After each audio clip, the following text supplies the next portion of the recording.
So on your next exhalation, when you're in the folded in position,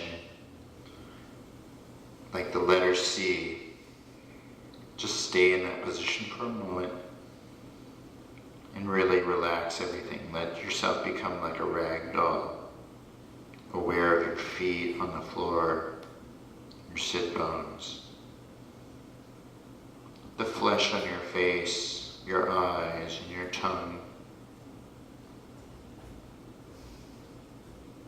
and the movement of the breath in the abdomen. And with an inhalation, inhale, come all the way up, and place your hands on your knees. And as you open your eyes, open your mouth, and stick out your tongue for Simha Kriya, lion pose.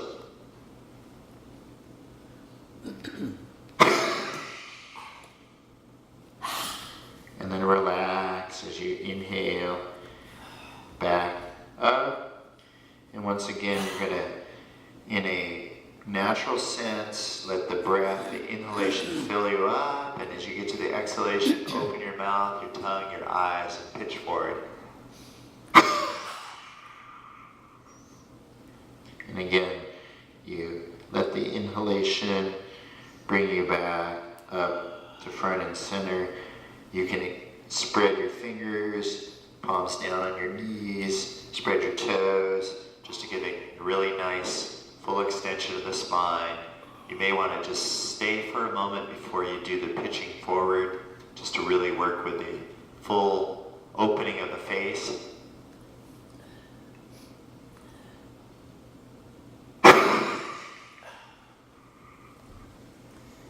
And this time, as you come up nice and slow, as we have been practicing, simply to stay in tune with our heart rate. And once again, there are no contraindications for these practices. They're very therapeutic, and we're practicing Kriyas, a practice called the Joints and Glands Exercise, to just simply let Prāṇa move through our body. So now we're going to work with the hands and the arms, and we'll start with the arms dangling, hands dangling, and make some little tiny circles with the shoulders. And gradually the shoulder circles become larger, really taking the shoulders forward, up towards the ears, onto the back, down the back. And again, you can let the spine arc and fold in. So you're really getting maximum shoulder rotation, and then reverse the direction.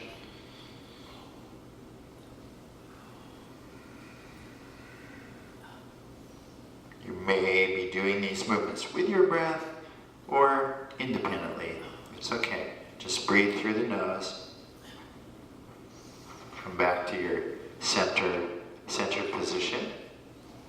Sit tall. And now draw the shoulders up towards the ears as high as you can. Just hold them there. Relax your hands and your arms. Just keep holding the shoulders high for a moment, and then just let them drop. And now bring the awareness into the fingertips and the hands. Make little circles with the fingertips and the hands beside your chair. Feel the awareness of the wrists, and gradually make those circles a little bigger so that the arms are getting more and more involved, and the elbows. Begin to come forward with your hands and your arms, and gradually dive forward with your head. You can take the hands and arms just out in front of you and then down towards the back. You may want to bring the hands and the arms overhead if that is accessible to you. There's really no right and wrong here. This is more about the spine than it is about the hands and the arms. Although there is some fine points, like for instance, when you dive forward, your palms face the floor and you alternately cross your hands. Your fingers are spread. As you come towards the ceiling or out in front, your palms are up like you're holding soup bowls. Take the shoulder blades down the back. And then, so you're really exploring the maximum amount of flexion in the spine, in the upper spine, the mid-spine, and down at your tailbone. So you have the cervical region of the spine, the thoracic region, the lumbar, and the sacral regions of the spine. And we're wanting to wake those 4 regions up and interconnect them all along the spine. And then we're lengthening the body with the arms and the shoulders and the feet and the legs. And then we shorten the spine, right? So we lengthen it as we come up, and then we shorten it. Good, okay. And then just bring the palms back to the knees, sit tall. Come into the awareness of the breath a little more completely. Notice the feeling of the energy in the body. And now let's make some big circles with the spine, bringing the heart forward towards me, and then rounding it back as if you were concealing it, and then bring it out over one leg, forward over the other leg, take it back and conceal it. Let the head bow in. Once again, bring it forward as if the heart was able to be the prow of the ship. The first part of the ship to move through space. The face is relaxed. And then reverse that direction. Whichever way you're going, simply go the other way. And notice how your hip joints are getting a little bit of a workout here as well, and your feet are helping you to stabilize and propel the movements of the spine through space. And bring that one more time through the complete circle and back to the centered position. And without really stopping, transition right into your hips and make much smaller circle just on your sitting region. You just feel a small transfer of weight from the sit bones and the hips. Reverse that direction and make the circle smaller and smaller until it's just the size of a little wristwatch, about the size of a dime. Close your eyes and sit tall. And now, right where you have visualized the shape of the dime at the floor of the pelvis, visualize a pathway from that dime through your spine, through your central column, all the way up to the crown of the head. And then open both ends. So open the sitting region and open the crown of the head, and visualize the breath simply passing through as you inhale and as you exhale. So you inhale from beyond, from the space beyond your sit bones, and you inhale from that space through this strand running along the central axis through the crown of the head. And you inhale through that space and into the region beyond the crown of your head. And you exhale from the space beyond your head through the strand running along the central axis and into the space beyond your sit bones.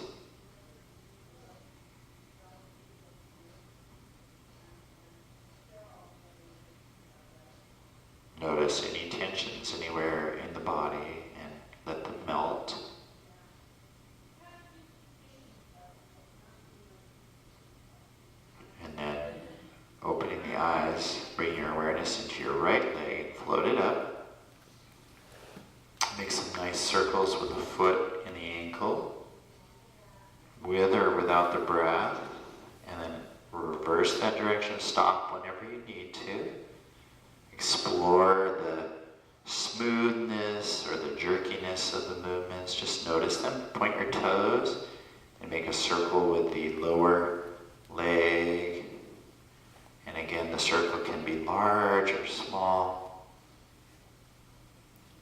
You can move with your breath or independently and then transition into a bicycling movement. And you can experiment with the effort of lifting and pushing, and then take it out to the side and over. So just whatever is available to you. You can almost cross your leg over a little bit, rest whenever you need to. And especially if you get a little twinge there, probably it's good to just rest it. Have a little rest. We'll give it a massage in a minute, and then just back it up. So tempting. Sometimes the body seems to be working so well. It feels like you could do anything, and then it's a little bit too much. So then we accelerate, push back. Let's make a fist with the toes. Really squeeze, and then spread the toes, and then squeeze, and then spread. Turn the sole of the foot towards the patio, then towards the salon. The patio, towards the salon. Big toe goes down, heel stays up, and as quick as you can, without colliding with the chair leg. Excellent. And then set that leg down and give it a nice massage from the knee to the hip. A good pummeling, and then maybe a little slapping. And then sweep from the toes, from the foot, all the way up past the ankle, knee, and hip, using the broad surfaces of your hands to really push on the tissues. Take a different path each time you do it. Do it 3 or 4 times. And you're folding forward from the hips rather than the waist. And then, when you've done that as much as you want, just set that leg aside. Sit tall. Thanks. Notice what's happening with the flow of the breath.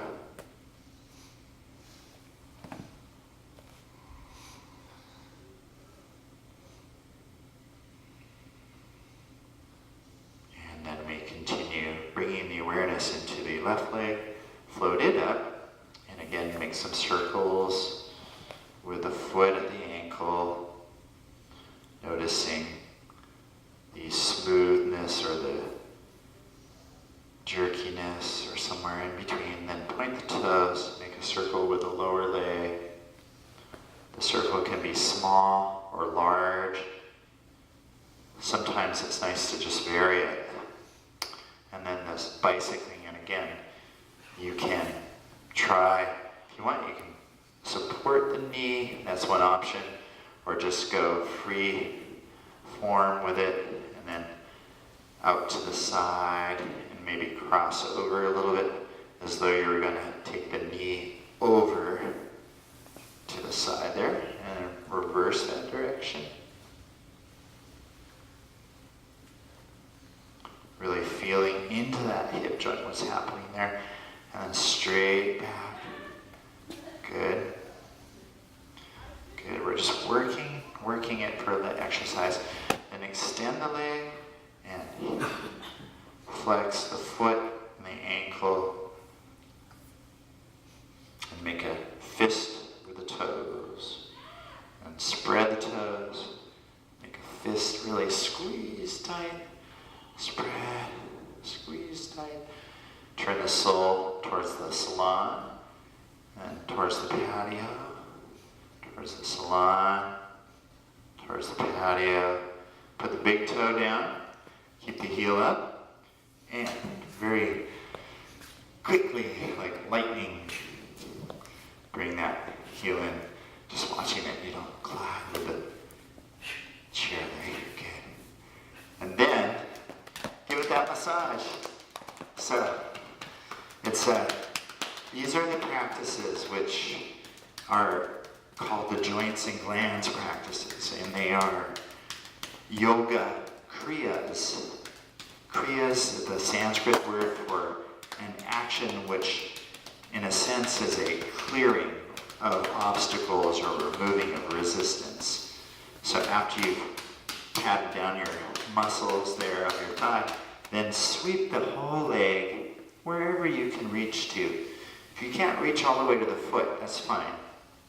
Just wherever you get to, really press the leg with your hands, the flat surfaces of your hands, and sweep from the foot past the ankle, knee, and hip joint, so that you're making this neural pathway, this feeling pathway of the connection of the limb to your body. And after at least 3 passes, just set that leg aside and sit tall and contentedly. Probably feel the warmth in the body from those movements of the core muscles. You can enjoy the fact that you've just done a series of exercises that took you from the crown of your head to the tips of your toes and worked into every joint in your body. In other words, we did it. You did it. We did it. You did it from A to Z, from alpha to omega, Good, as they say in the Greek alphabet. And in Sanskrit, you did Om, from A, from Ah, the first vowel in Sanskrit, to the final closure of the lips and the right? Om. Yes, these are the practices which are good to do on a daily basis, and even at different times during the day, just to facilitate the easy flow of prana or chi, and to eliminate any kind of blockages which might contribute to ischemia or the constriction of the capillary beds.